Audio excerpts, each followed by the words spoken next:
Hi, so I'm going to show in my presentation how I've received some answers and insights to my initial question as well as my additional questions. My initial question, who am I and what motivates me?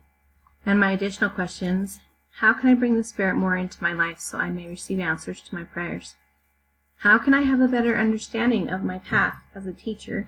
What can I do to feel motivation about studying in this final year of my bachelor program rather than feeling the burnout?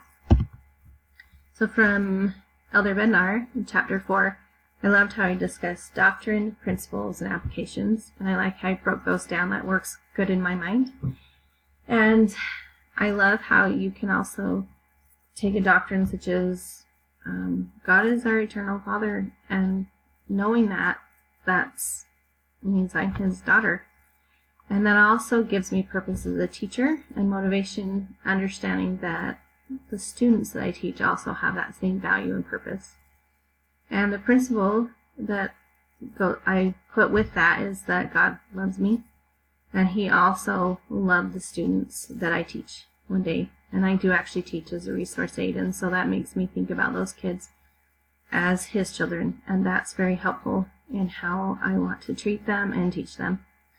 And the application being, for me, that I can pray because He's my Father, and that's an action I can do, and I can do it on my behalf and on the behalf of my students.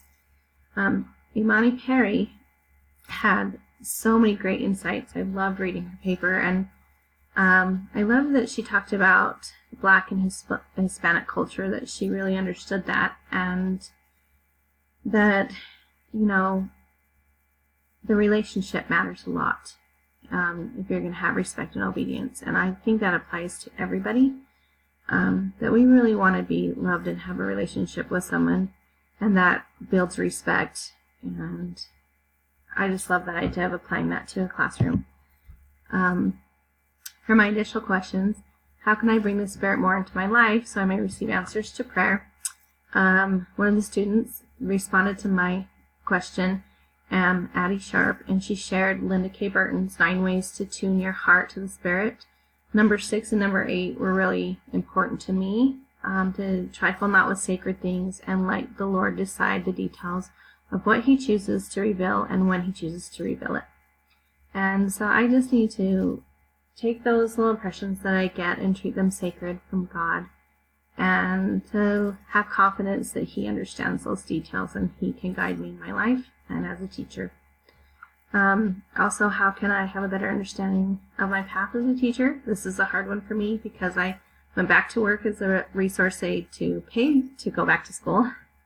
And I didn't know if I was going to become a teacher. I started in university studies, and now I'm trying to decide, do I seek a teaching certificate in special ed? I have quite a few people at my school saying you should do it. And I realize between Sister Burton's advice about He let Him guide us in our details, and Elder Bednar, focusing on principles of prayer, and those two things together just help me remember to just keep praying and let the Lord guide me down that path. And what can I do to feel motivated about studying in this final year of my bachelor program rather than feeling the burnout? I decided to put that question this week because I think I'm really feeling that. It's been a long journey for me, going back to school, and it'll be 5 years of trying to finish this bachelor's, and that's not unusual, but it's hard to stay motivated. And so I appreciate that through the last 2 weeks I've been able to really remember that the Lord's going to lift me through this. And as Imani Perry said, I think I've been focusing too much on precision and detail and appearance, worrying about those kind of details in my trying to learn instead of the thinking and the processing of ideas and just enjoying the learning process. And so that's what I'm going to keep doing to stay motivated. And that's my presentation. Thank you.